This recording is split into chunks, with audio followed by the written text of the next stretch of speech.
Screen दिख रहा है ना? हाँ।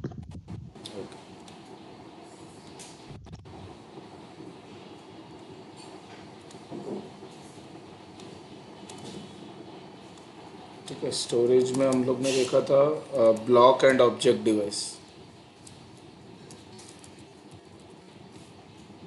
और डेटाबेस में आपका सीक्वल और नो सीक्वल। अच्छा, सर्वर साइड पे मोस्टली सारी जगह पे, और हम लोग यही ट्राई करेंगे कि इफ सी ऐसा मैंडेटरी नहीं कि हम लोग जीसीपी का कोर्स कर रहे हैं, so we will not discuss about AWS और एज्योर और एनीथिंग। जहाँ पे भी रेफरेंस आता रहेगा जो मुझे पता है कि this service can be viewed as any other angle from any other cloud provider, ठीक है, एडब्ल्यूएस हो गया, एज्योर हो गया, तो वो हम लोग मेंशन करते रहेंगे उसमें। सो उतना। एंड आई वुड सजेस्ट कि अगर आप समझो प्लान कर ही रहे हो, बिकॉज वी डोंट नो कि हमारा जो कंपनी है या हम जिस कंपनी में, so it is going to stuck with any one of the cloud provider. ठीक है, वो या लोग आज जीसीपी पे है, एज्योर पे जा सकते हैं, एडब्ल्यूएस पे, कभी भी जिसका हम लोग को फिजिबल पड़ता है सर्विस उस पर मूव कर जाएंगे, या फिर हाइब्रिड यूज कर रहे क्लाउड सभी का साथ में, राइट? तो if you understand all of the three providers simultaneously तो हमारे लिए बेटर हो जाएगा।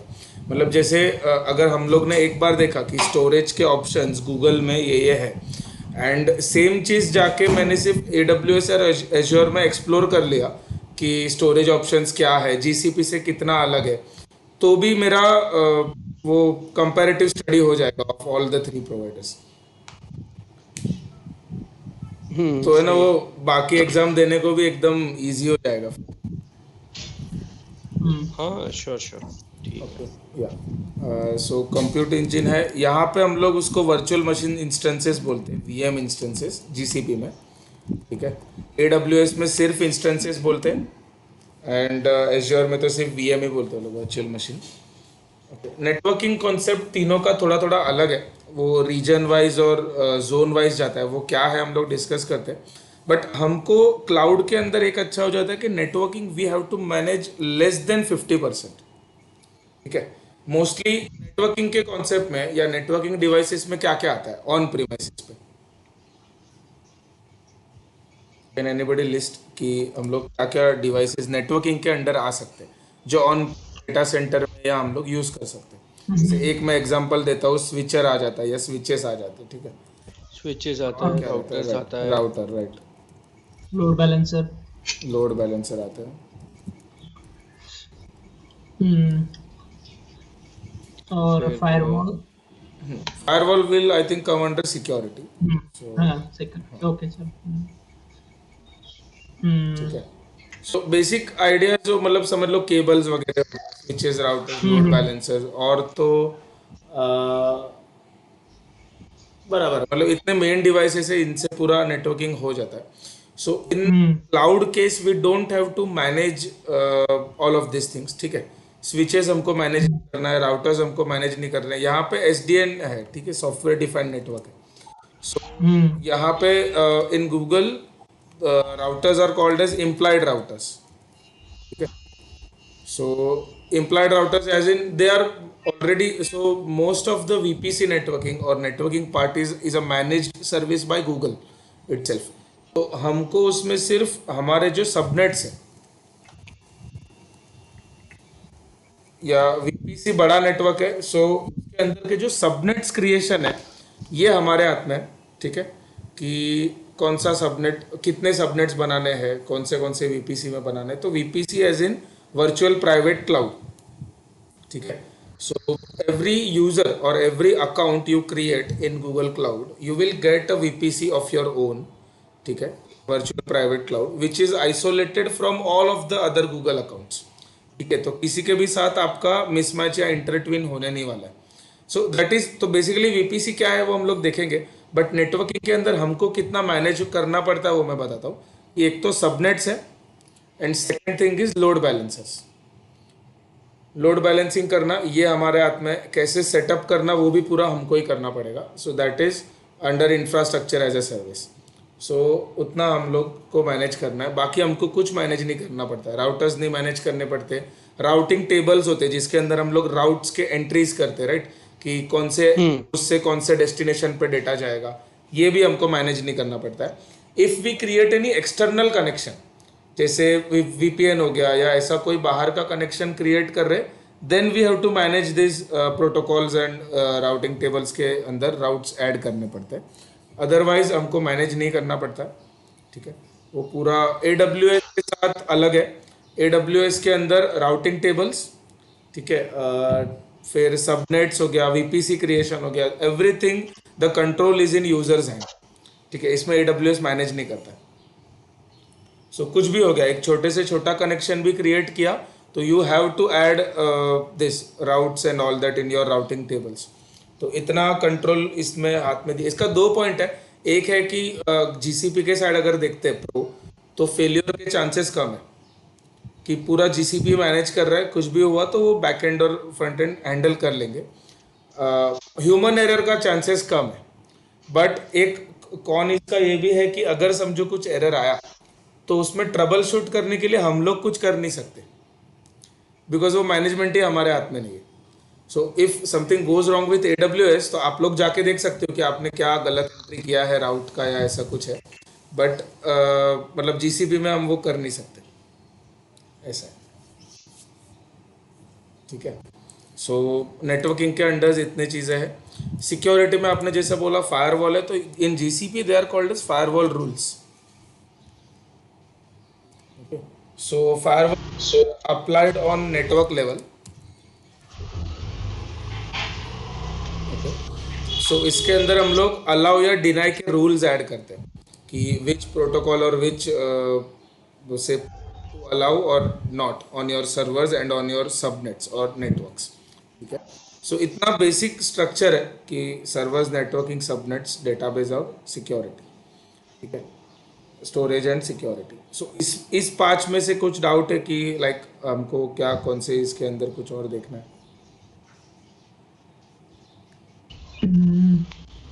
ये SDN क्या है? Software defined network. So basically they can't give us physical network to manage, because उनको, he is a vendor, Google is a vendor, तो उसको इतने कस्टमर्स को देना है, तो हम लोग तो डेटा सेंटर को रीच नहीं कर सकते यहाँ बैठे बैठे, करेक्ट? तो वो लोग क्या करते हैं कि उनके ही डेटा सेंटर में सॉफ्टवेयर डिफाइंड नेटवर्क क्रिएट करते हैं, virtual network in the sense. इसके लिए उसको वर्चुअल प्राइवेट क्लाउड नाम दिया, VPC। ओके, अच्छा, वर्चुअल मतलब नेटवर्क दोनों सेम ही है क्या, सेम SDN सेम और same. So VPC? SDN is the से basic term for your. So basically आप CCNA या इसका कोर्स में अगर देखोगे ना, तो सॉफ्टवेयर डिफाइंड नेटवर्क कैसे क्रिएट करते हैं वो नेटवर्किंग का पार्ट आ जाता है। सो हमको उतना डीप में नेटवर्किंग नहीं भी आता रहेगा, सो इट इज़ ओके, हम लोग मैनेज कर सकते हैं। बट इसके लिए आप अगर देखोगे, आपको IP एड्रेस या नेटवर्किंग का कॉन्सेप्ट कितना क्लियर है सभी को? मतलब ऐसा IP एड्रेस के क्लासेस हो गए, देन साइडर ब्लॉक होते, CIDR ब्लॉक्स। ठीक है, सो ये इसके अंदर कितना आइडिया है सभी? एक बार एक्सप्लेन कर देना। हाँ हाँ, नहीं वो मैं कर ही रहा हूँ, मतलब जस्ट आपका ऐसा व्यू जान लेता हूँ। नहीं, उस पे कुछ ज्यादा कुछ नहीं है ठीक है, नेटवर्किंग में। ठीक है, ठीक है। सो बेसिकली हमको इतना सिंपल पता है कि एक IP एड्रेस होता है, ठीक है, हम्म IPv4, that is a 32-bit address, correct? So that is IP version 4 होता है और IP वर्जन 6 होता है। IP वर्जन 6 कमर्शियली इतना यूज में नहीं है फिलहाल, IP एड्रेस 4 अभी तक खत्म नहीं हुआ है। ठीक है, तो IP एड्रेस 6 जो है दैट इज 128-bit। ओके, सो इसमें आप समझ सकते हो कि 8 bit is equal to 1 byte. ठीक है, तो 4 बाइट का एड्रेस है ये, करेक्ट? एंड IP एड्रेस बनता कैसे है कि देर आर 4 ऑक्टेट्स। ठीक है, जैसे 1111 6, ठीक है, डॉट 1 2 3 4 5 6 7 8 डॉट 1 2 3 4 5 6 7 8। ठीक है, अभी समझो ये दिस आर द 4 ऑक्टेट्स जिसके अंदर आपका पूरा IP एड्रेस है। सो वही बाइनरी टू डेसिमल का कॉन्सेप्ट है कि अगर 192.168 समझो 0.1 कुछ लिखा हुआ है, so it is converted to binary, जो इस फॉर्म में आ जाता है। ओके, 8 बिट का एक ऑक्टेट रहता है।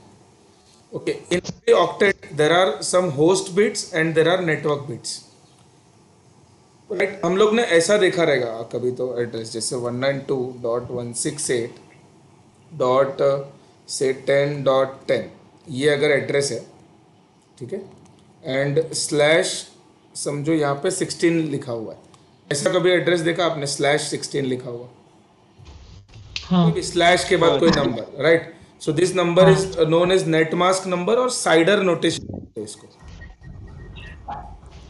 CIDR। द CIDR का फुल फॉर्म है classless inter routing. Okay, so classless classless inter domain routing. Okay so CIDR notation बोल सकते हो, या साइडर ब्लॉक। साइडर ब्लॉक यानी पूरा रेंज होता है, साइडर नोटेशन यानी जो स्लैश के बाद जो भी हम लोग नंबर लिखते हैं वो।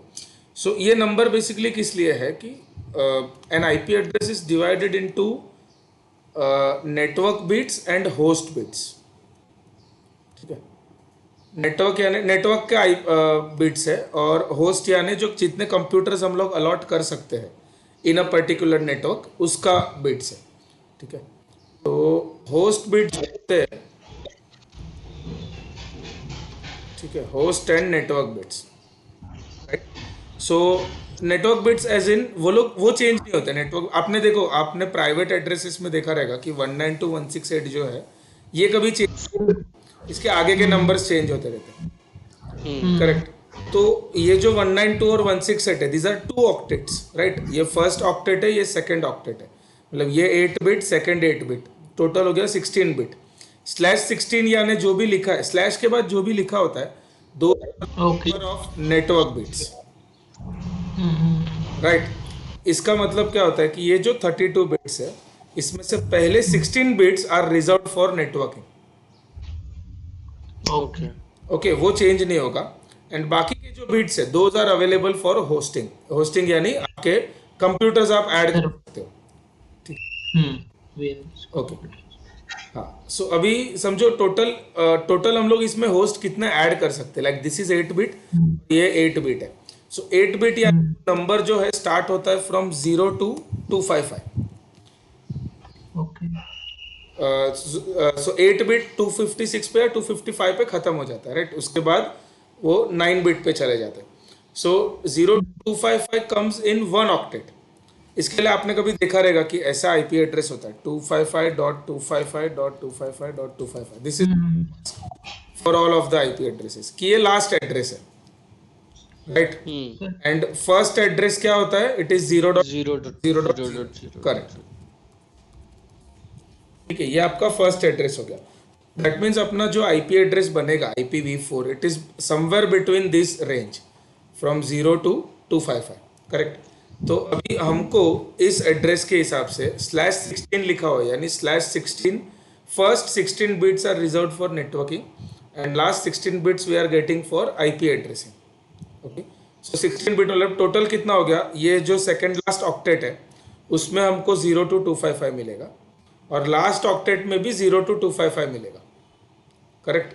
सो वो मैं समझो अगर ऐसे लिखते हैं हम लोग, तो the starting range would be 192.168.0.1, बराबर है। यहाँ से एड्रेस स्टार्ट होगा, okay. Then it will continue till समझो 0.0.2 हो गया, देन 0.0.3 हो गया, ऐसे करके 0.255 तक जाएगा, ओके।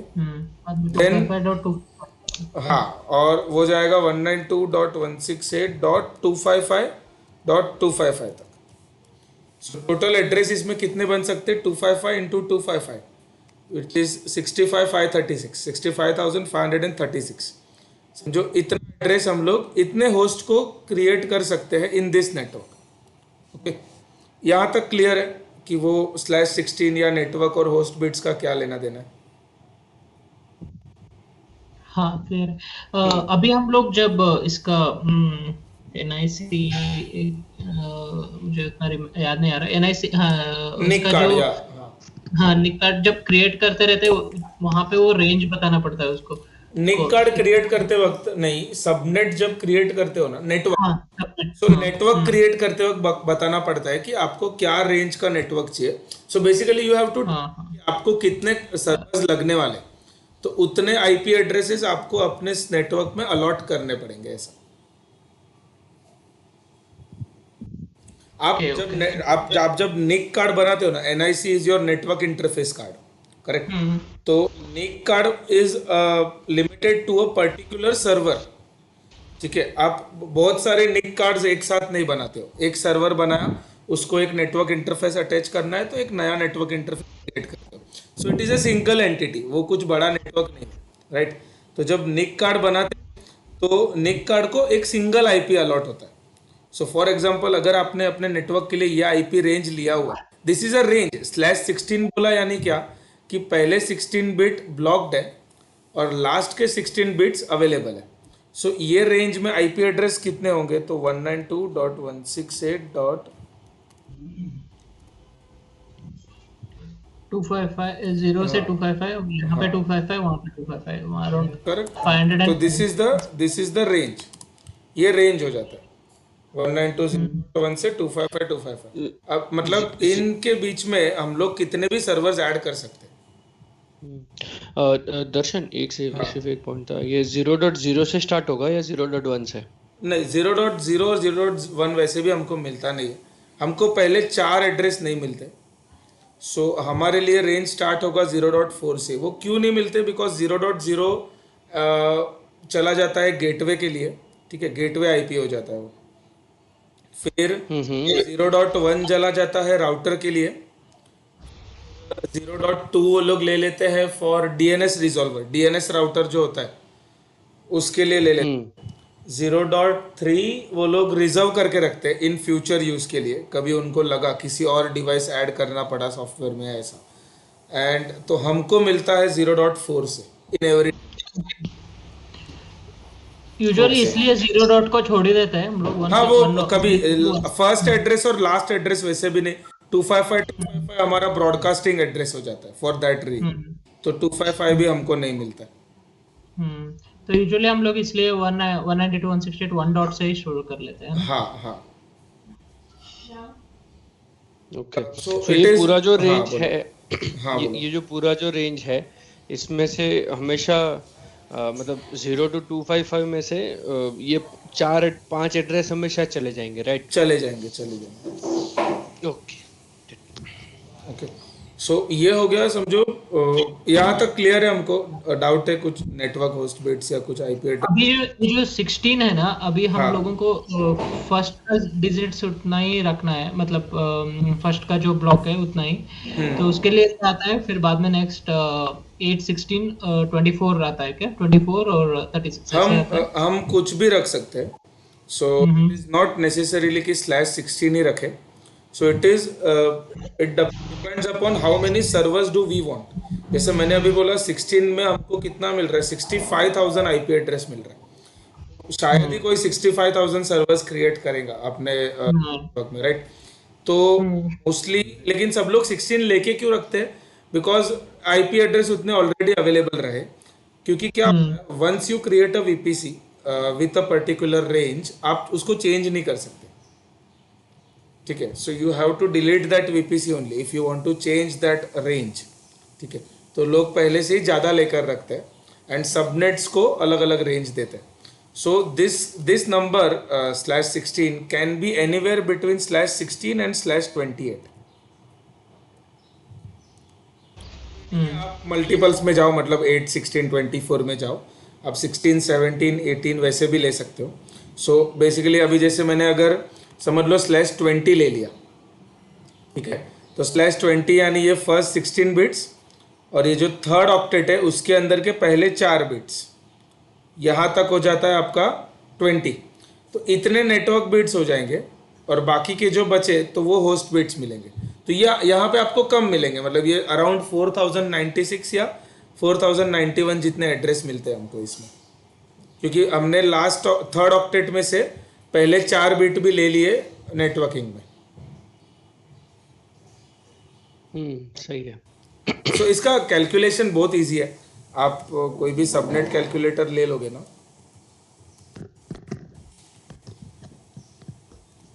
ठीक है, जैसे अभी ये सबनेट कैलकुलेटर में हमको सिर्फ देखना है कि नेट कौन से क्लास का नेटवर्क है। जैसे ए के अंदर 10 रेंज से स्टार्ट होता है, ठीक है, क्लास ए में। सो 10.0.0.1 से स्टार्ट होता है। तो यहाँ पे आपको नेट मास्क बताना है या फिर मास्क बिट्स, कितने बिट्स मास्क करने हैं वो बता सकते हो। /16 से /28 के बीच में हमको दिया है, ठीक है। तो अगर /16 मैंने लिया फॉर दिस एड्रेस, तो वो यहाँ पे बता देंगे कि कितने होस्ट हम लोग बना सकते हैं, 65,534। So from the range would B from 10.0.0.1। सो 10.0 ये फर्स्ट दो बिट सेम रहेंगे बिकॉज दोज आर नेटवर्क्स, और लास्ट हमको मिलेगा 255.254 तक, ऐसा। करेक्ट। तो ये सबनेट आईडी हो जाता है और ब्रॉडकास्ट एड्रेस लास्ट जो 255.255। तो इतने हमको रेंज मिलेंगे। Now if I do this 20, तो हमारा चेंज हो जाएगा। सी 4094 होस्ट ही मिल रहा है 0.1 से 15.254 तक, मतलब उतने लिमिटेड हो जाएंगे फिर। तो मैं जितना नंबर ज़्यादा लूँगा, स्लैश ज़्यादा लूँगा, उतना मुझे नेट होस्ट बिट्स कम मिलेंगे। अब 10 डॉट यहाँ पे 1 से 10.0.0.14 तक ही मिल रहा है /28 में, मतलब मैं 14 सर्वर्स ही क्रिएट कर सकता हूँ if I provide this IP address range to a particular network. और इसमें से भी 4 चले जाएंगे ना? हाँ। फर्स्ट और लास्ट तो जाने ही वाले, उसको निकाल के ही उन्होंने 14 बोला। सो उसमें से भी और 2 चले जाएंगे, ऐसा। ये लोग ने फर्स्ट और लास्ट तो निकाल दिया।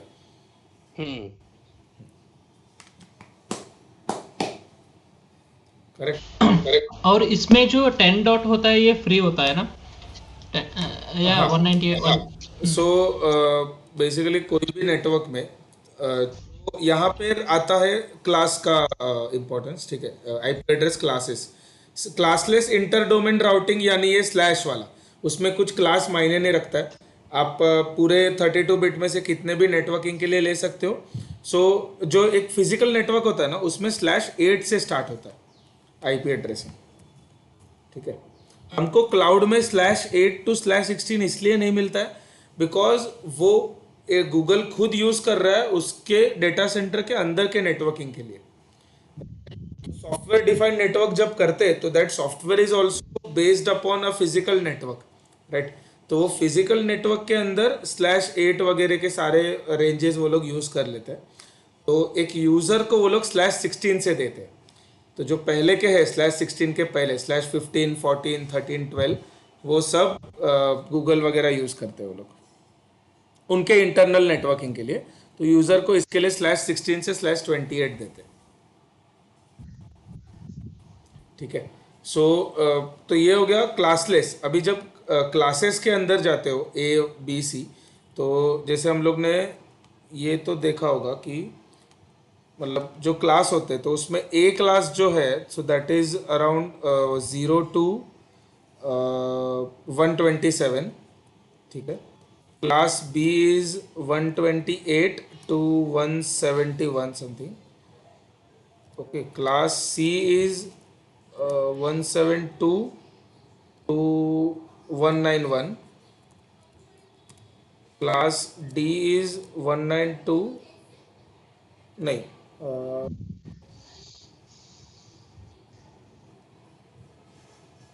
A, B, C 128, हाँ, class D should be 192 to 169 something, और क्लास ई जो है, नहीं 169 नहीं, यहाँ पे 253 या 237 कुछ तो नंबर।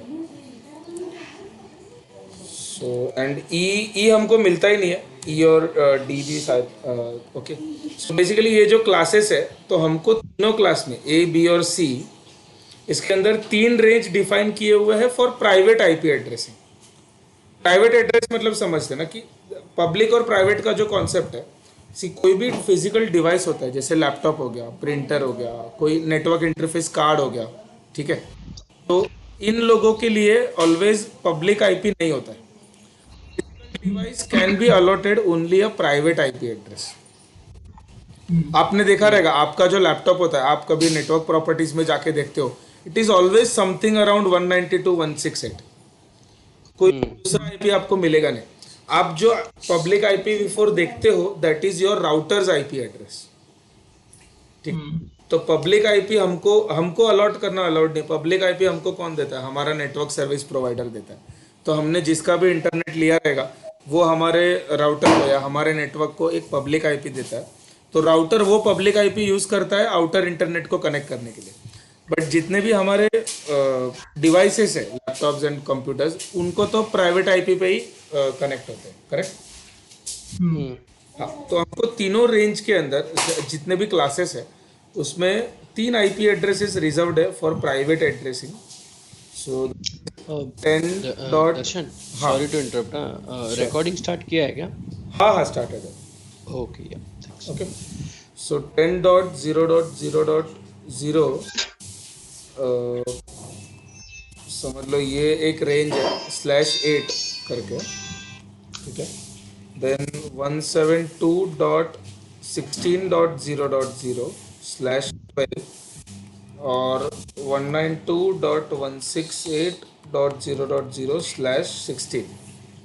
ये जो 3 रेंज है, these are defined as private address range। मतलब हम लोग क्लाउड में कोई नेटवर्क बनाते या VPC बनाते, उसके अंदर ये 3 रेंज यूज कर सकते हैं।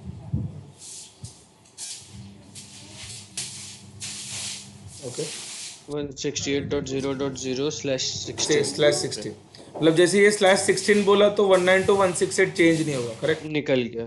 बाकी दोनों में बना सकते हैं। अभी इसमें उन्होंने /12 लिखा है। इसका मतलब क्या कि ये जो सेकंड /12 आएगा सेकंड ऑक्टेट में, राइट।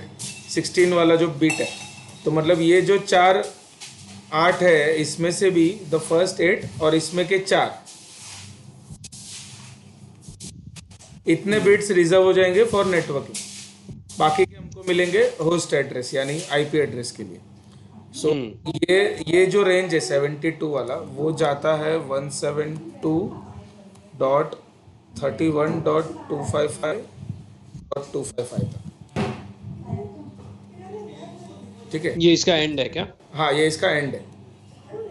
/12 बोला तो 16 से लेकर 31 तक, हाँ, करेक्ट, यस, करेक्ट, बस।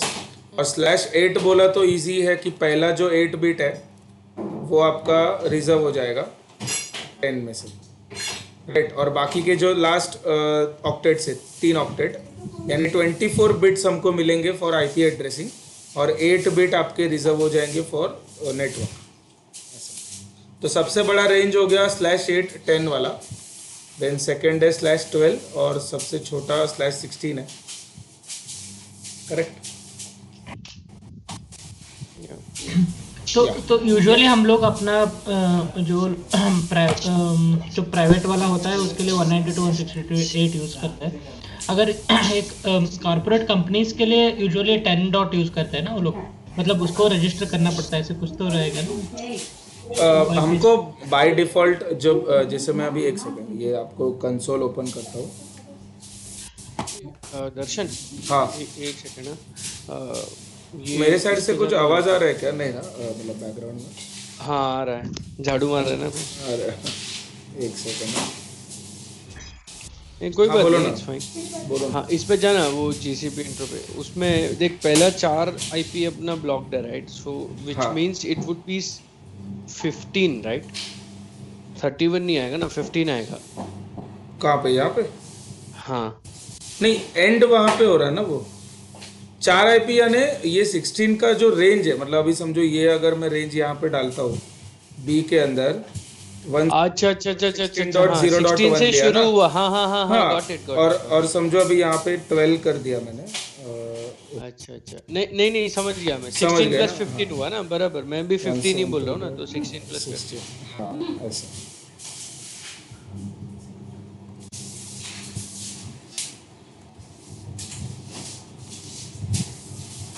अच्छा, वो 126 ही ले रहा है वो, एक्चुअली A और B और C पे जाता है। सो ये क्लासेस वाला कैलकुलेटर नहीं लेने का, बिकॉज क्या हो जाता है जब आप क्लास B ले रहे हो 172 और इसमें आपको 12 डालना है तो वो ऑप्शन देगा ही नहीं, 16 से ही स्टार्ट। करेगा वो। और क्लास सी लिया तो 24 से स्टार्ट करेगा।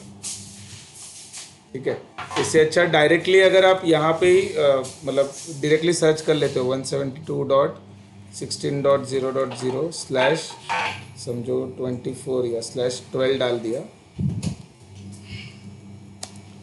तो वो आपको डायरेक्टली सर्च करके दे देगा कि कितना इसमें आने वाला है।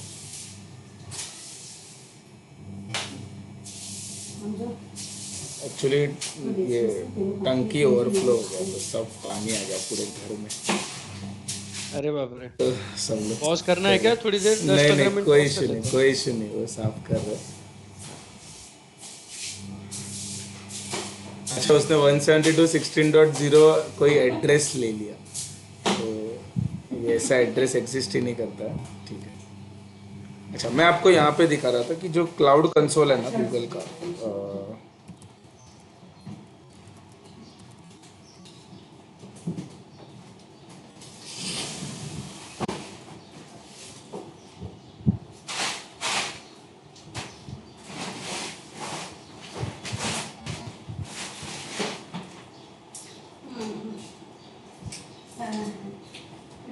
ठीक है, ये कंसोल है। हम लोग आते हैं कंसोल पे कैसे दिखता है वगैरह क्या हैंडल होता है, बट इसमें जो नेटवर्किंग्स है सो वीपीसी नेटवर्क के अंदर अगर हम लोग चलते हैं सो ये वीपीसी नेटवर्क के अंदर these are subnets, different different subnets. ठीक है, ये रीजन के नाम है, दैट मीन्स अलग अलग कंट्री में जो अलग अलग डेटा सेंटर्स एग्जिस्ट करते हैं गूगल के, सो ये कंट्रीज का कोड है एंड उन कोड में उन्होंने क्या रेंजेस दिए हुए वो यहाँ पे लिखा है। सी आईपी एड्रेस रेंज तो 10.128.0.0/20 तो इन्होंने बाय डिफॉल्ट /20 लिया हुआ है। सो आप जो पूछ रहे थे कि हमको मतलब रेंज डिफाइन करना पड़ता है, so if we go with default VPC हमको बाय डिफ़ॉल्ट गूगल हर एक सबनेट में इतना रेंज दे देता है /20 का, यानी और सी गेटवेज के लिए उन्होंने आईपी लिखा हुआ है 0.1 0.1 तो ये सारे ब्लॉक्ड है, वो हमको नहीं मिलने वाले। ओके तो बाय डिफ़ॉल्ट दे देते हैं। If you create your own से कस्टम सबनेट और कस्टम वीपीसी तो आपको जो रेंज चाहिए वो आप डिफाइन कर सकते हो। गूगल के नेटवर्क का फ़ायदा एक ये है कि जैसे मैंने ये देखो यहाँ पे 10.128 लिखा है, so it is in US central का रेंज है 10.128 एंड यूरोप वेस्ट का स्टार्ट हो रहा है 10.132 से। सो एक्चुअली ये दोनों एड्रेस अलग अलग हो जाते हैं।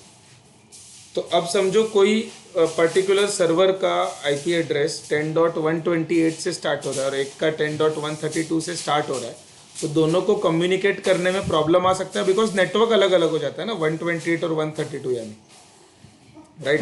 तो ये जो नेटवर्किंग पोर्ट्स ओपन करने पड़ते हैं तो ये आपके राउटर में जाता है पूरा कॉन्फ़िगरेशन कि कौन से राउट्स को अलाउ करना है, तो ये हमको नहीं करनी पड़ती। वो बाय डिफ़ॉल्ट हम जितने भी सर्वर्स बनाएंगे यूएस जोन में या यूरोप के जोन में वो सारे आपस में बाय डिफ़ॉल्ट कम्युनिकेट कर सकते हैं, उसमें हमको कोई भी राउट ऐड करने का ज़रूरत नहीं है।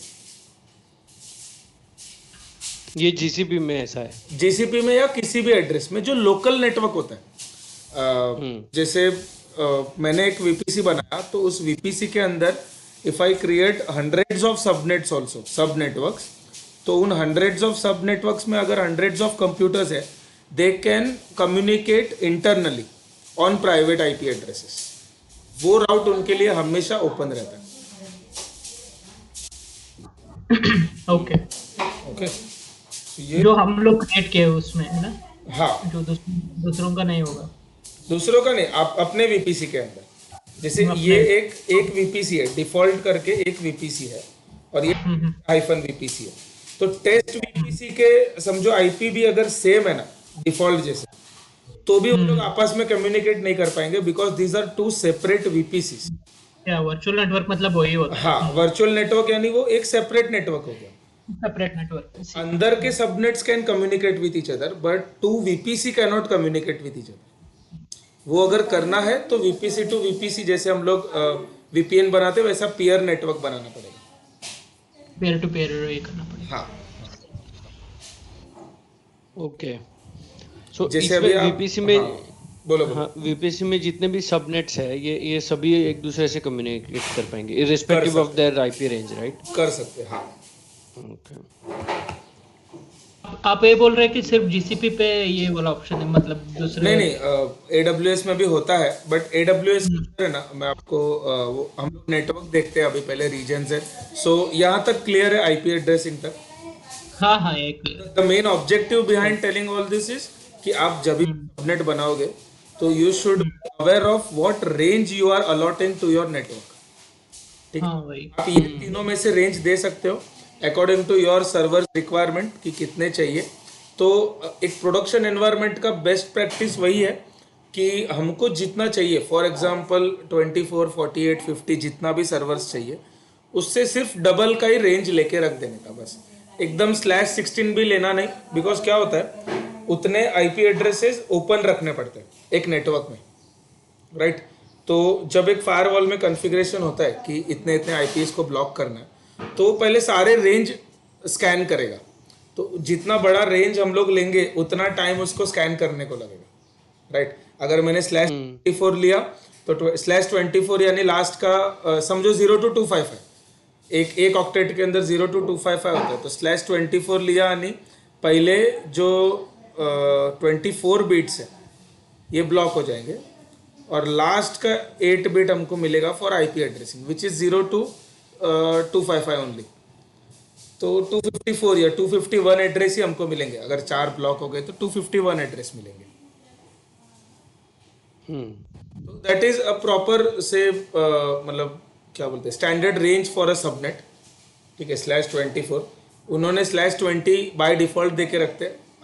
Best practice would be to create a custom VPC, don't go with default network, because कोई भी क्लाउड के इसमें डिफॉल्ट नेटवर्क के अंदर सारे पोर्ट सारे नेटवर्क्स बाय डिफॉल्ट ओपन होते हैं।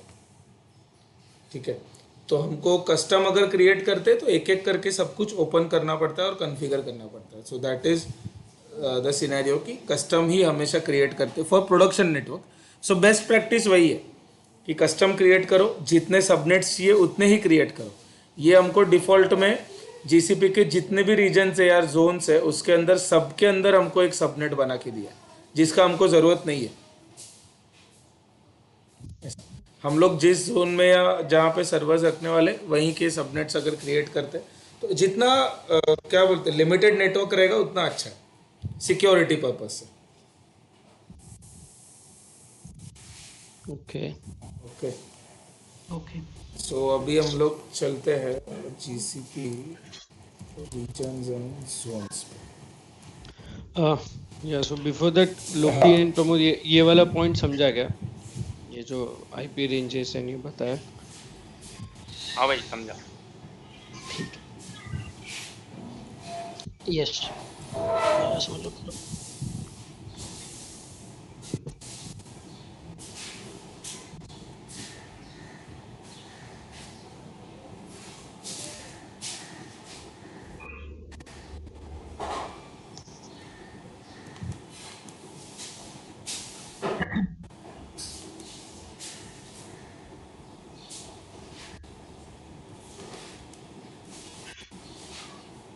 इसके पहले वो जो सारा स्टोरेज डेटाबेस वो वाला लिखा था ना आपने? हाँ, तो उस पे आ जाओ। अच्छा, यहाँ पे। तो इस पे एक्सेस कंट्रोल वगैरह कहाँ पे आता है? सिक्योरिटी में आता है? सिक्योरिटी के अंदर जाता है वो। हाँ, ये जो फायरवॉल रूल्स है सिक्योरिटी के, हम्म तो जो ACL हम लोग बोलते हैं एक्सेस कंट्रोल लिस्ट, तो वो सब कुछ मैनेज फायरवॉल। फायरवॉल रूल्स के में होता है। जैसे अभी अगर एक विंडोज मशीन बनाया तो विंडोज रिमोटली कनेक्ट करने के लिए अभी RDP पोर्ट अगर ओपन करना है तो ओके। 389 आप ओपन करोगे फॉर पर्टिकुलर मशीन, तो उसको उसमें भी हम लोग डिफाइन कर सकते हैं कि कौन से सोर्स के लिए ओपन करना है। लाइक फॉर एवरीवन, अगर एवरीवन करना है तो 0.0 IP जाएगा, राइट। अगर इंटरनल के लिए करना है तो जो भी आपका इंटरनल नेटवर्क रहेगा 192.168 तो वो रेंज जाएगा। और कुछ कस्टमर कोई पर्टिकुलर सिंगल IP डालना है तो भी डाल सकते हैं। ठीक है, अच्छा मेरा एक क्वेश्चन है रिगार्डिंग दिस कि अगर जो फायरवॉल में बोला कि एक मशीन बनाया जिसके लिए SSH या RDP चाहिए, तो वो मशीन को सिर्फ हमारा जो सिंगल IP एड्रेस है मतलब जैसे अभी माई आईपी लिखता हूँ मैं, तो मेरा पर्टिकुलर आईपी है 103.120.9.6। सिर्फ इसी आईपी को एसएसएच या आरडीपी अलाउ करना है, ठीक है, बाकी किसी को नहीं करना है। तो वो मैं फायरवॉल में मेंशन करूंगा, okay. And this IP should be mentioned in cider format. तो साइडर नोटेशन का जो फॉर्मेट है स्लैश वाला, वैसे फॉर्मेट में ही वो वहाँ पे मेंशन करना होता है। तो हम लोग इसको कैसे लिखेंगे वहाँ पे?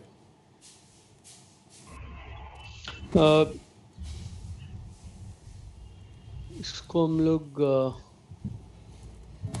अम, लास्ट बिट को छोड़ के मतलब ऐसे लिखेंगे कि सिर्फ एक ही उसका लास्ट बिट ही बचे, बाकी सभी के सभी जो है वो गेटवे में चला करेक्ट जाए। करेक्ट, हाँ, मतलब हमको इसको ऐसे ट्रीट करना है कि this whole is a particular network address. इसमें होस्ट आएगा ही नहीं, बिकॉज ये एक सिंगल सर्वर का एड्रेस है, राइट। तो इसको 32 अगर कर दिया, so that mean those all 32 bits are reserved for a single IP address, ऐसा। तो दिस इज /32। एक एड्रेस अगर लिखना है तो /32 ऐड होएगा हमेशा। /32 ना, मतलब 32 बिट का एड्रेस है, राइट, और 32 का 32 बिट ही अगर रिजर्व हो गया, so that would be single IP address. अगर हम लोग इसको 16 या 8 लिख देंगे वो तो भी फिर लिख वो सकते हो, कोई ऐसा नहीं है कि वो मना कर देगा, but that 16 would be a range, right. तो अब पूरी रेंज 16 वाइट लिस्ट हो लिखा, जाएगी ना फिर। हाँ पूरा हाँ हाँ, 16 लिखा, यानी मतलब 120 के बाद ये जो जितने भी लास्ट के ऑक्टेट्स है, समझो अभी मैंने कोई पर्टिकुलर ऐसा आईपी है जो ब्लॉक लिस्ट होता है ना, एक यूनिवर्सल ब्लॉक लिस्ट होता है कि ये इतने ब्लैक लिस्टेड आईपी है, इनको कभी भी कुछ भी अलाउ करना नहीं। अब वो रेंज में मैं कभी कुछ डिनाई कर रहा हूँ और वहाँ पे मैंने /16 लिख दिया, तो ये जितने भी अभी 65,000 आईपी एड्रेस बनने वाले हैं, वो सभी के लिए वो ब्लॉक हो जाएगा ना, वो पर्टिकुलर पोर्ट, ऐसा। ओके।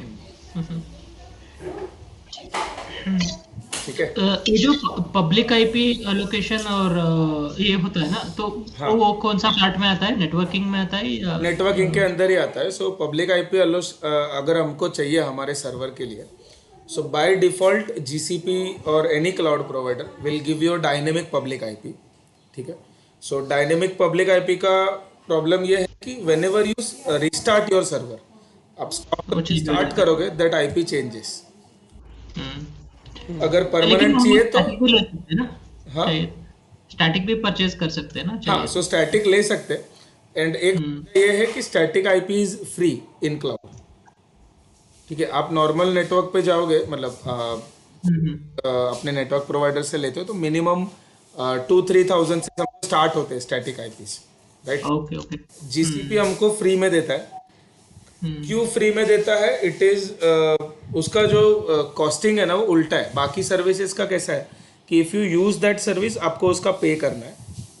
जीसीपी में जो स्टैटिक आईपी मिलता है, if you don't use that IP address तो आपको पे करना है, ठीक है। यूज किया तो फ्री है, नहीं यूज किया तो पैसे लगेंगे, ओके। ऐसा है उसका। क्योंकि क्या हो रहा है, सी 4 बिलियन आईपी एड्रेसेस है, depending upon your 32 bit this address. तो 4 बिलियन में से you are reserving 1 IP for yourself, ठीक है। स्टैटिक आईपी आप ले रहे हो, एंड आप अगर उसको यूज नहीं कर रहे हो, आइडल रखा हुआ है, तो इसके लिए जीसीपी उसका चार्ज करेगा। अगर लिया है तो यूज करो, ऐसा। और एक चीज इसमें पूछना था, हाँ, अगर वही डायनामिक लेने से कॉस्ट बच जाता है ना, मतलब कॉस्ट दोनों में ही बच रहा है, सिर्फ डायनेमिक फ्री ऑफ कॉस्ट दे रहा है, मतलब it is irrespective of if you use that IP और नॉट, वो फ्री ही है। एंड स्टैटिक इज अगर आप यूज नहीं कर रहे हो तो चार्ज है, यूज कर रहे हो तो फ्री है, उतना ही डिफरेंस है। Okay okay. स्टैटिक का तो और एक इसलिए सेकंड फायदा कि आप अगर सर्वर स्टॉप करके स्टार्ट कर रहे हो तो भी आपको आईपी चेंज नहीं होगा। बट इसीलिए स्टैंडर्ड वे ये है कि डायनामिक लेता है, लेकिन कहीं पे भी यूज करना है तो उसके द्वारा यूज कर लेते हैं। Correct correct. एंड ज्यादातर प्रोडक्शन सर्वर्स अभी के जो मैंने समझ लो सिनेरियोस देखे हैं, उसमें वो लोग पब्लिक आईपी लेते ही नहीं है फॉर अ सर्वर, ठीक है। तो server is always in a private subnet जहाँ पे आईपी एड्रेस अलॉट ही नहीं किया हुआ है सर्वर को, and that server is connected to a load balancer. So publicly एक लोड बैलेंसर से ही वो प्राइवेट सर्वर एक्सेस हो रहा है। So a production server is never on a public IP. Security के हिसाब से हाँ, better है। सिक्योरिटी के हिसाब से वो बेस्ट प्रैक्टिस है। तो load balancer will be having its own IP address, public IP address, वहां से हाँ सारा हाँ हाँ हाँ, and those private servers are connected to internet. समझो कभी कुछ पैच करना है तो this are not physically in our location, right? तो हम लोग वो फिजिकल हार्ड डिस्क वगैरह अटैच करके पैच नहीं कर सकते। तो हमको पैचिंग के लिए फिर एक नेट गेटवे बिठाना पड़ेगा, जो नेटवर्किंग के अंदर ही और एक आ जाता है। सो नेट गेटवे जो है नेटवर्क एड्रेस ट्रांसलेशन। सो कोई नेट सर्वर या नेटिंग के लिए कोई गेटवे बिठाया जहाँ से प्राइवेट सर्वर्स भी इंटरनेट एक्सेस कर सकते हैं, कुछ अगर Proxy. सॉफ्टवेयर पैच या कुछ करना है तो वैसा। जस्ट लाइक प्रॉक्सी हाँ के जैसे। हाँ, बट प्रॉक्सी में एक भी ये वल्नरेबिलिटी ये है कि from outer network also someone can access that server through those proxy, right? में वो पॉसिबल नहीं है कि नेट में only your server will be connected to internet, no one from internet can connect to your server. Okay, one way होता है। तो वो one way egress only gateway होता है। या ओके, समझ। राइट, ठीक है। यहाँ तक क्लियर है? और कोई क्वेश्चंस रहेगा तो प्लीज पूछ लीजिए।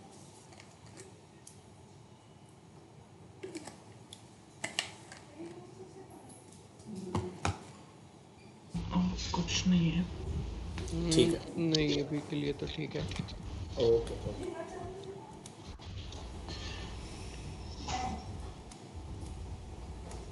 ठीक है, अभी जैसे जीसीपी के these are the regions, okay? मतलब पूरे वर्ल्ड में अलग अलग regions. So regions are, so there is a concept of regions and zones, okay? तो region is just a geographical location, वो कोई टेक्निकल एंटिटी नहीं है, okay? So it states that in this region GCP का presence है, okay? So इतने सारे countries है जहाँ पे जीसीपी है। सो एक रीजन के अंदर देर आर जोन्स।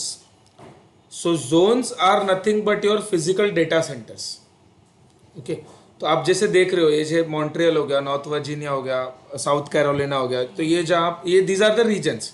एंड जो नंबर्स लिखे हुए 3 4 3 जो भी नंबर्स है, जैसे मुंबई में लिखा हुआ है, so those are the number of zones कि एक रीजन में कितने जोन्स हैं, डीसी से। Right? So zones as in, तो एक जोन मतलब एक डीसी नहीं है।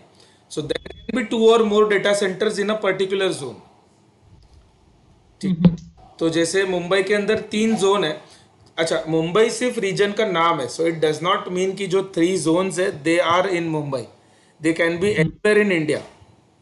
या वो इंडिया के बदले मुंबई लिख रहे हैं। हाँ, तो उन्होंने रीजन को मुंबई नाम दिया है। सो वो हैदराबाद में भी है एक डेटा सेंटर, एक बैंगलोर में भी है और मुंबई में भी है, समझो ऐसे हो सकता है। They do not disclose the location कि कहाँ पर है उनका, बट वो अभी इंटरनेट अगर पता चल जाता है किसी के थ्रू तो ठीक है ऐसा। So this is basically to maintain the this BCP या डीआर के लिए आपका, कि अगर एक जोन हो गया, एक जोन अगर डाउन हो गया तो आप दूसरे जोन में से सर्वर अप कर सकते हो। तो जब भी एक्टिव ये होता है, सेटअप होता है कि एक्टिव अगर मास्टर स्लेव वाला सेटअप है जहाँ पे दोनों सर्वर्स, हाई अवेलेबिलिटी वाला सर्वर भी और मेन सर्वर भी, दोनों भी अगर अप रह रहे, तो वो सेकंड सर्वर आप हमेशा सेकंड जोन में बनाओगे, सेम जोन में नहीं रखोगे उसको, ताकि अगर कोई एक जोन डाउन हो गया तो दूसरे जोन पे शिफ्ट कर सकते हो पूरा वर्कलोड। एंड ये जो जोन्स है रीजन में नहीं बदल सकते ना? डिफरेंट रीजन में भी कर सकते हो। ओके।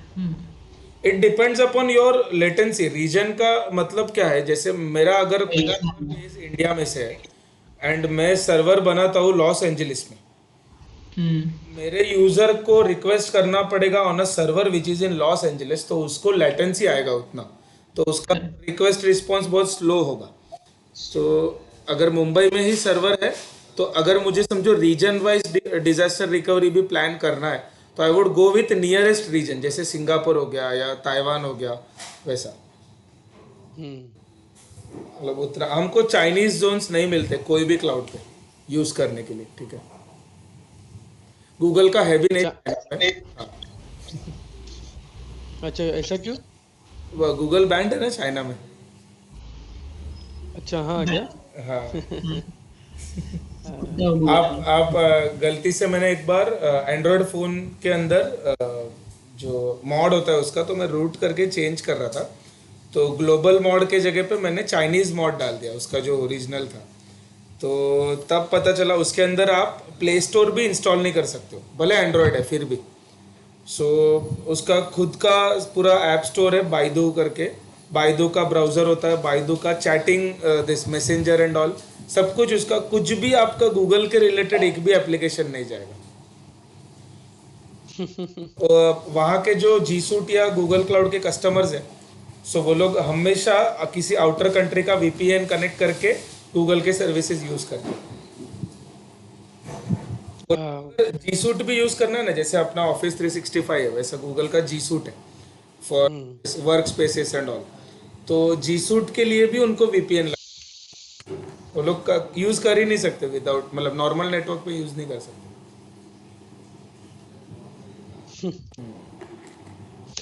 AWS का भी ऐसा ही है सेम। नहीं, AWS चलता है वहाँ पे, बट AWS के जो चाइनीज़ रीजन्स है, AWS का दो रीजन है, एक निंगसियाओ करके कंट्री में, सिटी में है, और एक बीजिंग में है। ठीक है, तो बीजिंग और ये जो दो जोन है आप यूज़ नहीं कर सकते, मतलब हम लोग को वो आते ही नहीं है लिस्ट करने के लिए। मैं आपको ओपन करता हूँ।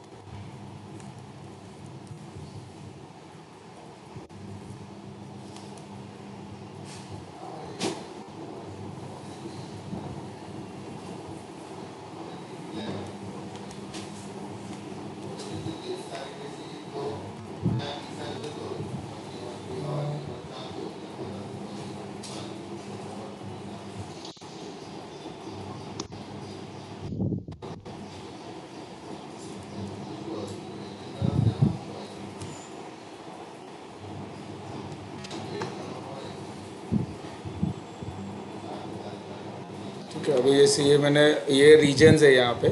सो राइट नाउ आयरलैंड रीजन है, ठीक है। आप इसमें कहीं पे भी देखोगे तो चाइनीज़ रीजन लिस्टेड ही नहीं है।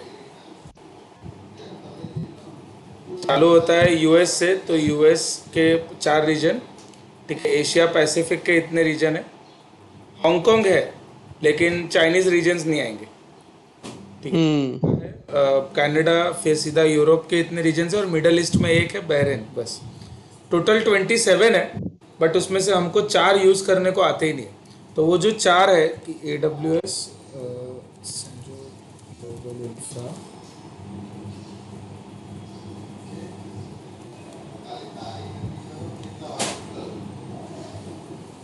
टोटल 25 रीजन्स है, ठीक है, और 81 जोन्स है। इसमें भी सेम रीजन्स और जोन्स का कॉन्सेप्ट सेम होता है। तो यहाँ पर देखो, ये चाइना में ये 2 रीजन्स है, एक बीजिंग है और ये निंगसिया है। सो यहाँ पे ये हमको उसमें लिस्ट में थे नहीं, जो रीजन्स और जोन्स का लिस्ट है, एक ये हम्म। जोन्स है। और यूएस के अंदर उन्होंने 2 पर्टिकुलर जोन अलॉट किया है गवर्नमेंट क्लाउड के लिए। तो AWS government cloud US west और यूएस ईस्ट, ये दोनों जो जोन्स है ये हमको नहीं मिलता है यूज़ करने को ऐसा। अच्छा। AWS टैक्स भी नहीं भरता, गवर्नमेंट के साथ टाई अप है इसके लिए। हाँ, अच्छा AWS टैक्स। वो लोग इंटरनली ओके। टैक्स बचाते बहुत। अच्छा। अमेजोन का 95% रेवेन्यू AWS लाता है, Amazon.in से भी ज़्यादा। तो ऐसा अच्छा ऐसा है क्या? झोल, इंटरनल झोल से सब भारी वाली है। दोनों का गूगल और AWS का अप्रोच एकदम अलग है। मतलब जैसे AWS का टारगेट कैसा है ना, कि वो कस्टमर बेस बढ़ा रहा है, राइट। इंडिविजुअल कस्टमर को माइक्रो सर्विसेज लेवल पे सर्विसेज देके कस्टमर बेस बढ़ाता है। गूगल ने क्या किया ना, गूगल ने लास्ट डेकेड में जितने भी कंपनीज है, हेलो। कंपनीज जो, हेलो, आवाज़ आ रहा है क्या? हाँ आ रहा है।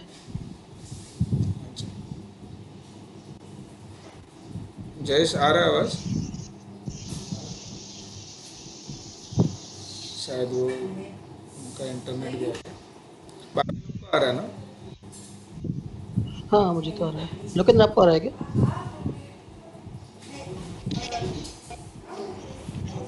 मेरा, हाँ, वॉइस कट हो रहा था दर्शन आपका, बट अभी अच्छा। आई थिंक ठीक है। हाँ, वो बाकी लोग को आ रहा था, शायद आपका नेट मतलब गया था। मेरा प्रॉब्लम, हाँ, हाँ, इंटरनेट का इशू। ठीक है, ठीक है। अभी आ रहा है? हाँ कहाँ से कट हुआ? हाँ, दोनों का मॉडल अलग अलग है, आप बोल रहे थे ना। हाँ, हाँ। सो क्या कह रहा था मैं?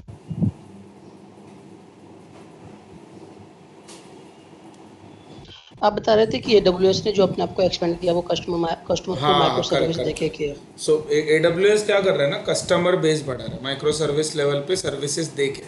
सो गूगल एक्चुअली सबसे लास्ट आया मार्केट में, AWS और एश्योर के बाद 2010-12 के आसपास, ठीक है। तो उसने लास्ट डेकेड में जितने भी छोटे छोटे IT कंपनीज है, ये फिटबिट हो गया या फिर स्टैक ड्राइवर हो गया। स्टैक ड्राइवर पहले इंडिविजुअल कंपनी था जो उसका मॉनिटरिंग टूल है, तो ऐसे कंपनी हम्म। को वो ओवरटेक करता गया। एंड उन कंपनीज के जो सर्विसेज थे उनको GCP पे एज अ सर्विस इंट्रोड्यूस कर दिया ऐसा। तो वो कस्टमर बेस के जगह पे डायरेक्ट कंपनी खरीद रहे हैं जिसका ऑलरेडी कस्टमर बेस है।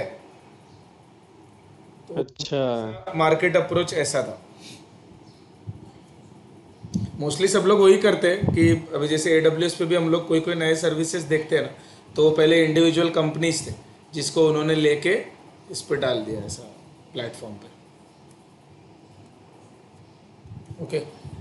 गूगल और AWS के फिर GCP का जो VPC नेटवर्क है ना, उसका डिफरेंस ऐसा है कि मैंने जैसे आपको ये रीजन्स और जोन्स बताए, AWS क्या करता है, जो आपको VPC का कॉन्सेप्ट तो क्लियर हुआ, ठीक है, वर्चुअल प्राइवेट क्लाउड हमको एक मिलता है। AWS क्या करता है कि एक अगर उसका जो रीजन है, जैसे मुंबई रीजन है, तो हमको मुंबई रीजन में एक VPC दे देगा, ठीक है। मतलब बाय डिफॉल्ट अगर AWS के 25 रीजन है तो वो 25 VPC क्रिएट करके देगा। ओके। हम्म। गूगल उल्टा करता है, गूगल हमको एक VPC देगा, सिंगल VPC, ग्लोबल VPC रहता है वो, ठीक है। और मतलब जिसके अंदर सारे जोन्स कवर्ड है।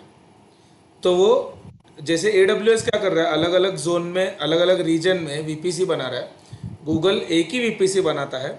और जो सबनेट्स होते हैं, VPC is a big network, उसके अंदर सब नेटवर्क्स होते हैं। तो जो सबनेट्स है वो GCP क्या करता है, अलग अलग जोन में बनाता है या अलग अलग रीजन में बनाता है। क्लियर हुआ? हम्म। हाँ, मतलब इन शॉर्ट VPC हमको एक ग्लोबल VPC मिलता है, and depending upon the region हम अलग अलग सबनेट्स बनाते हैं। आप जैसे इसमें इसके लिए हम लोग ने देखा था कि आप इसमें जाओगे ना, तो देखो जैसे एक डिफ़ॉल्ट VPC है, तो डिफ़ॉल्ट VPC के जो ये सबनेट्स है /20 वाले, वो हर अलग अलग रीजन में बने हुए हैं। हम्म। US सेंट्रल में, यूरोप वेस्ट में है, US वेस्ट में है। So these are region codes, ठीक है। US वेस्ट 1 ये रीजन कोड है। और जोन का जो कोड होता है इट इज़ ऑलवेज ABC। अगर 3 जोन है तो जैसे US वेस्ट में हम लोग जाते हैं तो US waste 1A, US waste 1B और US वेस्ट 1C, ऐसे करके 3 जोनल कोड बनेंगे। ओके। हम्म। इसका उल्टा है, AWS अगर हम लोग देखते हैं ना तो वो मतलब VPC के अंदर सबनेट्स हमको बनाने पड़ते हैं, बट VPC एक पर्टिकुलर रीजन में बनता है। सेम VPC आपको दूसरे रीजन में नहीं दिखेगा। हम्म। और सो आप गूगल में ये फायदा हो गया ना कि ये आप फायदा हो गया कि मतलब, आपको ग्लोबल हाँ, VPC मिलता है। हाँ, तो क्या है कि बाकी के आपके जो भी हाँ, सबनेट्स है they will communicate automatically communicate which, automatically, right. वहां पे इसके राउटिंग लिए लगाना पड़ेगा। हाँ, इसलिए तो जो हम लोग नए कनेक्शंस भी बनाते हैं ना GCP में, तो वो राउटिंग बैकएंड में वो मैनेज करता है। AWS में हमको करना पड़ता है बिकॉज रीजन वाइज बाउंड्रीज आ जाते हैं ना ऐसा। इसमें वो जोनल रीजनल बाउंड्री नहीं है GCP में। इसके लिए आप इसका कंसोल भी नोटिस करोगे गूगल का, तो कहीं पे भी रीजन चेंज करने का ऑप्शन नहीं है। सी जैसे AWS में कैसा आपको यहाँ पे रीजन चेंज होता है। सो AWS कंसोल यहाँ पे हमेशा रीजन सिलेक्ट करना पड़ता है, और ये ध्यान रखना पड़ता है बहुत बार। मतलब लोग सर्विस जाते हैं अंदर, सीधा सीधा एक सर्वर बना दिया, फिर ध्यान जाता है कि अरे मुंबई रीजन में बनाया, किसी और में बनाना था ऐसा। ये हम्म। इशू होता है। जैसे मैं VPC में भी जाऊँगा तो यहाँ पे 2 या 3 VPC रहेंगे, ठीक है। सी, अभी जैसे ये वीपीसी है यूरोप रीजन का, तो if I change the region, मैं अगर मुंबई में चला जाऊंगा तो वहाँ पे मुझे ये वीपीसीज नहीं दिखेंगे।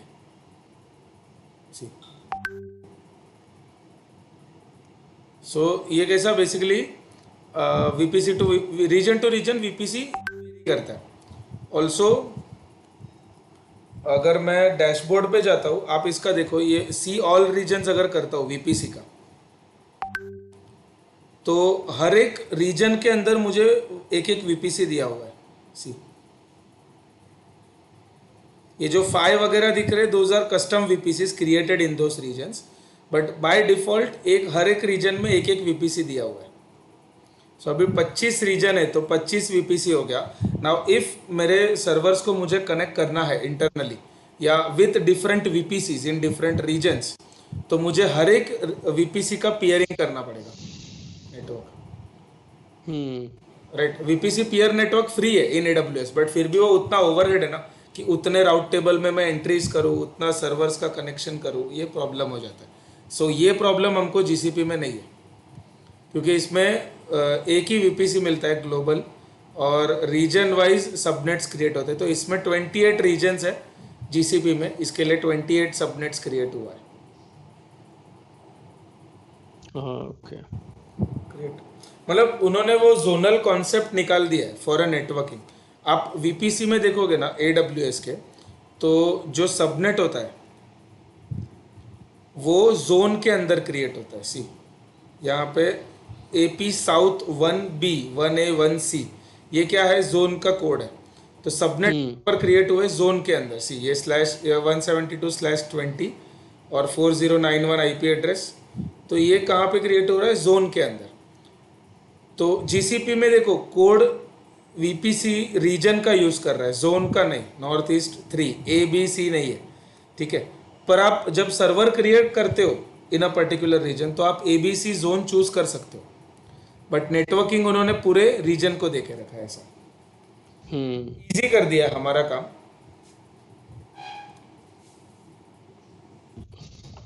ओके, सो ये डिफरेंस है। मतलब बेसिक रीजन्स और जोन्स तो समझ गए ना कि क्यों उसका इंपॉर्टेंस है, कि लेटेंसी वाइज एक हो गया, ठीक है। सेकंड होता है आपका डिजास्टर रिकवरी के लिए, कि अगर एक रीजन डाउन हुआ। ऑल्सो एक्टिव अगर करना है एनवायरनमेंट जो होता है कि जहाँ पे सारे सर्वर्स अप है, तो आप उसको जोन वाइज कर सकते हो।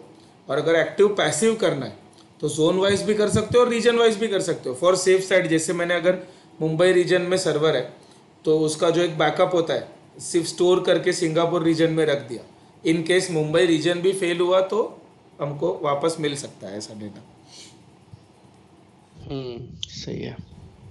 ओके, सो अच्छा, अभी लास्ट, ठीक है, 15 मिनट्स है, तो हम लोग अभी जिसका अकाउंट नहीं है वो बना दे सकते हैं, या फिर मैं वैसे एक काम करता हूँ, मैं यहाँ पे बनाता हूँ अकाउंट, क्या सेटअप करना पड़ता है क्या है देख लो, एंड चाहिए तो आप अपने टाइम पे अपना अकाउंट बना देना। ऐसा करना है? हाँ, वैसा करते हैं ना। चलो,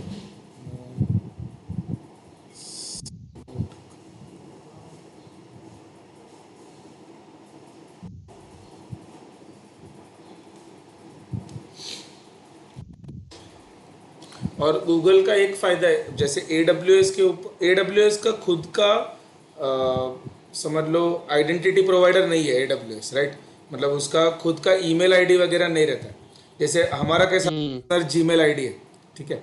सो that ID works with all of Google's platform, and AWS पे आपको जीमेल या कोई पर्टिकुलर ईमेल यूज करके अकाउंट क्रिएट करना पड़ता है। गूगल पे कैसा हो जाता है कि आपका जीमेल आईडी ही आपका GCP अकाउंट का आईडी भी बन सकता है।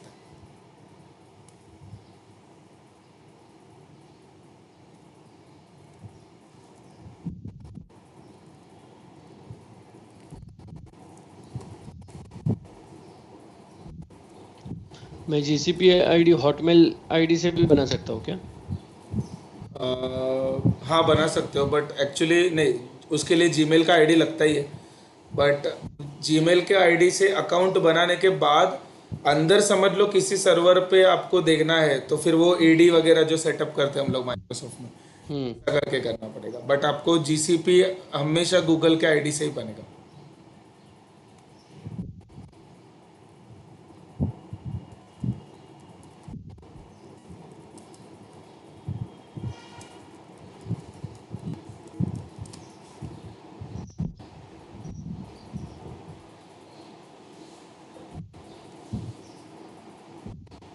अरे अच्छा लगेगा।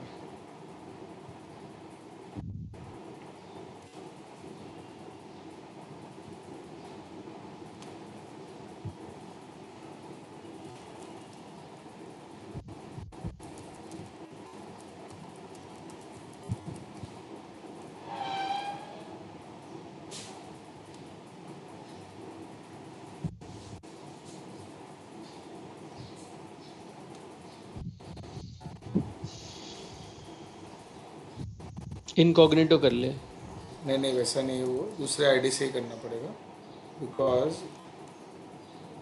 वो कैसा एक्चुअली वो चाइल्ड अकाउंट बनाया मैंने, तो 13 साल के नीचे काउंट हो जाता है ना।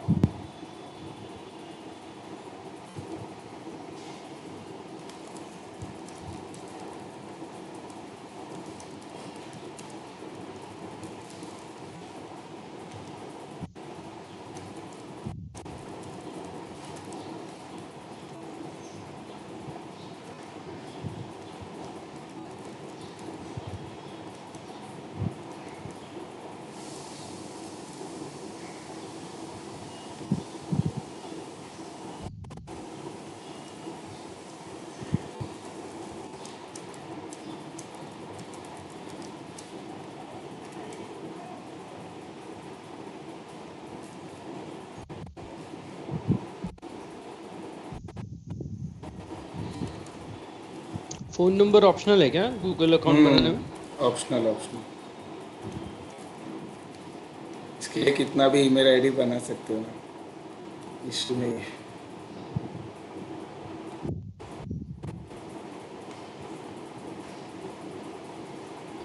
गुड।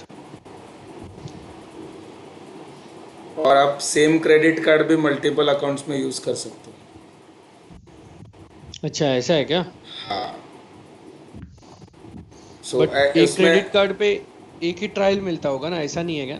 नहीं नहीं, trial is not depending upon your payment gateway, वो आपके ईमेल आईडी पे, मतलब जितना डिफरेंट अकाउंट उतना डिफरेंट क्रेडिट मिलता है। हाँ ओके। ठीक है, तो जैसे ये मतलब सिर्फ कौन सा कंट्री से हो बस बिलोंग करके वो अकाउंट, एंड आपका $300 क्रेडिट ये कभी मिलेगा जब आप पेमेंट ऐड करते हो तो ही। अच्छा, और ये लोग ने चेंज कर दिया, now it is not 12 months, सिर्फ 90 डेज फ्री दे रहे हैं लोग। सो या तो 90 दिन या तो पहला $300 खत्म होता है तब तक, ऐसा। जब तक correct. So first this was 365 days, पूरा 12 महीना फ्री दे रहा था। फिर उसके बाद कितना चार्ज है? उसके बाद जो आप सर्विस यूज करोगे ना, तो it is pay as you go, मतलब हमारा लाइट बिल जैसा, हम लोग जितना इलेक्ट्रिसिटी यूज करते हैं उतना आता है, तो जितना आप सर्वर यूज करोगे उतना आएगा। गूगल क्लाउड अकाउंट बनाने के लिए नंबर चाहिए 179817। सो सेम नंबर चलता है या हमेशा अलग अलग नंबर चलता है, देना नहीं पड़ेगा? कोई इशू नहीं, चलता है। ईमेल आईडी डिफरेंट हो गया ना तो चलता है। हाँ क्योंकि मैंने अभी रिसेंटली जब बनाया था ना, तो मुझे 90 डेज का ही मिला। अच्छा, स्टॉप कर ले, स्क्रीन चलेगा यहाँ पे, नहीं वो पेमेंट ठीक है, डिटेल कोई सब इशू बता। नहीं।